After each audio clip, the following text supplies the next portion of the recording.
किसी ने सही कहा है, मन वह वन है जहाँ असल में दैत्य निवास करते हैं। सबसे बड़ा दोस्त भी मन ही हो सकता है और सबसे बड़ा शैतान भी मन ही होता है। अगर आपको अपने जीवन में शांति की तलब है, किसी भी चमत्कारों से भरे ढोंगी और पाखंडी बाबों के पास जाने की कोई ज़रूरत नहीं, और साथ ही गहरे ध्यान और समाधि में डूबने की तलब या जिज्ञासा है, दोनों ही सूरत में मुख से चुप्पी और मन से मौन, साथ ही एकांत अनिवार्य तत्व है। जीवन भर हमें बोलते चले जाने की गहरी आदत भीतर बैठ गई है। यह एक बुद्ध भिक्षु की कहानी इसी ओर इशारा करती है। खुद से खुद तक पहुंचने का पहला और अंतिम मार्ग है मुख से चुप्पी और मन से मौन। दोनों में थोड़ा अंतर है। बाहर का बोलना बंद करना मुख से चुप्पी होता है, और साथ ही बिना प्रयोजन, बिना जोर जबरदस्ती, निष्क्रिय होकर अंदर का बोलना या सोचना रुक जाना, मन का शांत ठहर जाना, यह दोनों में भेद है, बड़ा अंतर है। लेकिन शुरुआत तो मुख से चुप्पी से ही करना होता है। कई सालों पहले की बात है। एक बुद्ध भिक्षु की परंपरा में एक भिक्षु बहुत प्रचलित हो गया था, तो उसी गांव के सुनसान जंगल में एक मठ बनाया कि ध्यान साधना की जा सके और लोगों को जागरूक किया जा सके। एक दिन भिक्षु गुरु ने अपने 4 शिष्यों को मौन की साधना के लिए कहा। चारों शिष्य ध्यान कक्ष में बैठकर मौन की साधना करने लगे। शाम का समय था। जैसे ही कुछ समय बीता, वहाँ कार्य करने वाला एक सहयोगी उधर से गुजर ही रहा था कि पहला मौन व्रती भिक्षु बोल उठा, सांझ हो आई है, जरा दिया जला दे भाई। वह भूल ही गया कि वह मौन में है।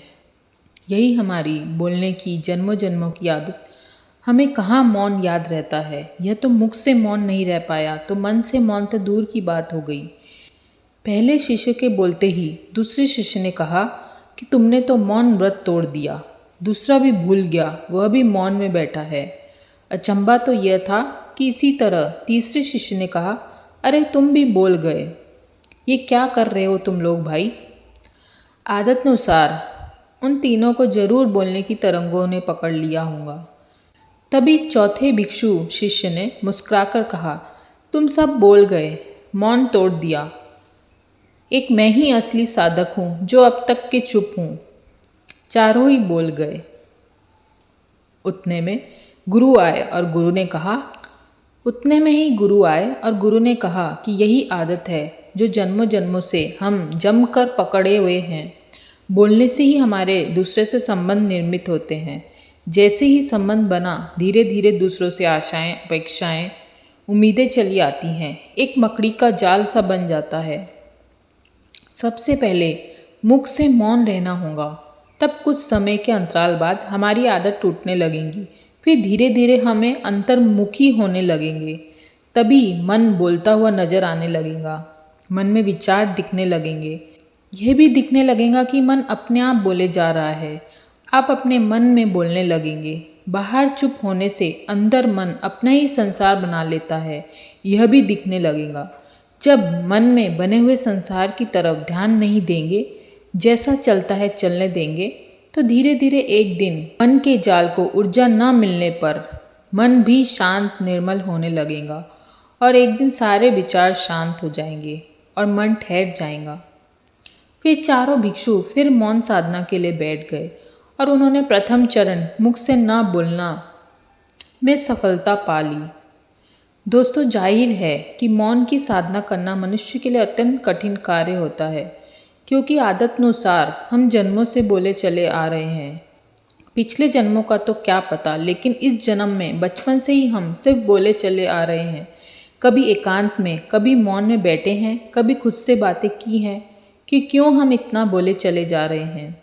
अगर आज डिप्रेशन, बीमारी, झगड़ा, कलह, कलेश, अनिद्रा, यह सब है तो सिर्फ हमारे बोलने के कारण। मुख से और मन से बोलना दोनों ही कारण हैं। सबसे ज़्यादा घर में कलह कलेश सिर्फ बोलने के कारण है, ना कि सुनने के कारण। घर हो या बाहर, हर कोई आपको सुनाना ही चाहता है, बोलना ही चाहता है। किसी को सुनने को आज के समय में कोई किसी को सुनने को आज के समय में तैयार ही नहीं है। संवाद तभी हो सकता है जब आपस में सुनने की कला यदि हो, तभी एक दूसरे के दिलों में एक दूसरे को समझ सकते हैं। एक दूसरे की भावनाओं को सुनना और समझने से ही आपसी भाईचारा और प्रेम निर्मित होता है। तभी घरों में एक साथ जिया जा सकता है। और यही संवाद सुनने की कला सबसे पहले माँ बाप का कर्तव्य होता है कि वह खुद सीखें, तभी वह अपने बच्चों को सिखा पाएंगे। घर में सभी सदस्यों ने एक साथ बैठकर 1 घंटे मौन करना चाहिए। छोटे बच्चे बड़ों को देखकर ही अधिकांश चीज़ें सीखते हैं। माँ बाप अपने आपसी लड़ाई झगड़े के कारण और जिद और एटीट्यूड में बच्चों की ज़िंदगी तबाह कर देते हैं, और बच्चे भी अपनी ही जिद और एटीट्यूड में खुद की ज़िंदगी तबाह कर लेते हैं। बच्चे तो आखिर बच्चे हैं, लेकिन बड़े होने पर इन्हें ही भुगतना पड़ता है। मनुष्य में यदि सीखने की क्षमता है तो वह कभी भी किसी भी उम्र में सीख सकता है। धीरे धीरे अपने सीखने की क्षमता बढ़ाएं। रोज़ 10 मिनट मौन रहने से शुरू करें, फिर धीरे धीरे समय अवधि बढ़ाते बढ़ाते 1 घंटा 2 घंटा जितने समय तक आप रह सके मौन रहना सीखिए। कब आपके जीवन में ध्यान की शुरुआत हो जाएंगी आपको पता ही नहीं चलेगा। आप बिना किसी प्रयोजन के प्रयास रहित मुख से मौन फिर मन से मौन रहना एक दिन जरूर सीख जाएंगे। और आज की जीवन शैली के लिए यह एक अत्यंत जरूरी हो गया है कि मौन रहना सीख सकें। 90% समस्याएं अपने आप समाप्त हो जाएंगी। आज के समय में घर के प्रतिकूल वातावरण में चुप रहना अत्यंत कठिन और दुर्लभ सा हो गया है। इसलिए अगर आप कहीं ध्यान आश्रमों में जा सकें तो ज़रूर जाएं। कुछ समय यदि एकांत में बिता सकें, कहीं भी जहां आप एकदम अकेले हो, तो ज़रूर बिताएं। आजकल अनेक स्थलों पर ध्यान मौन सिखाया जाता है। अपनी सुविधा अनुसार ज़रूर जाएं।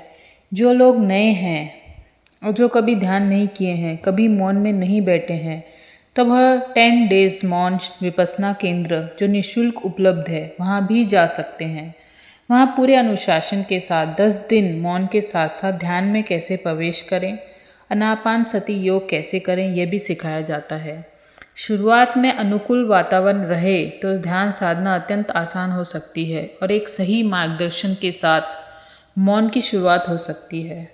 दोस्तों, अगर आप में से कोई भी ध्यान मौन आश्रम में आप जाते हों तो कृपया दूसरों के लिए वह एड्रेस और पूरी डिटेल कमेंट बॉक्स में कमेंट जरूर करिएगा। ज़रूरी नहीं कि धन से ही पैसों से ही मदद की जा सकती हो, इस तरह भी दूसरों की मदद की जा सकती है। दोस्तों, अगर आपको यह वीडियो अच्छी लगी और कुछ भी सीखने मिला हो तो लाइक शेयर सब्सक्राइब करना ना भूलें। साथ ही सोचें, समझें और अमल करें। फिर मिलेंगे नए किस्से कहानी के साथ। तब तक शुभेच्छा।